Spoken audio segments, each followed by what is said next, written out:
you cut the 22 inches. This is the piece. I leave a tail for the top, and I kind of make like a loop here. So this bottom part would have this loop right here. I hold the tassel and I take the long piece of the string and I start wrapping it around the tassel. You can go whichever way you like. So don't pull too tight yet. So I usually like to wrap around twice and then pull. Okay, this is your short piece, your long piece, and I'm going to go around 1, 2, and now I'm going to hold the top part of the tassel.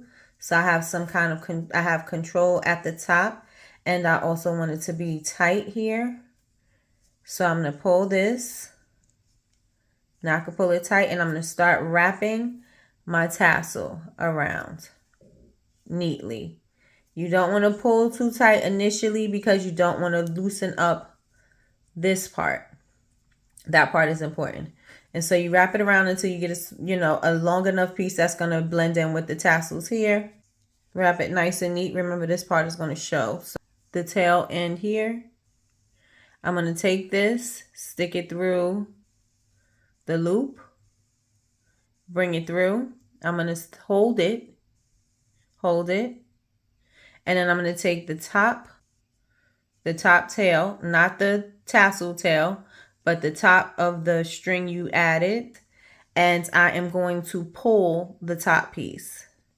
As you can see, the loop is getting smaller, and you're going to pull that into the band that you created, but not pull it out.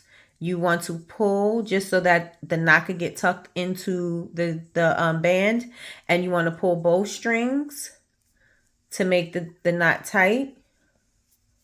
Trim the top, and that's your slip knot in there. So you don't see the knot at all for the tassel.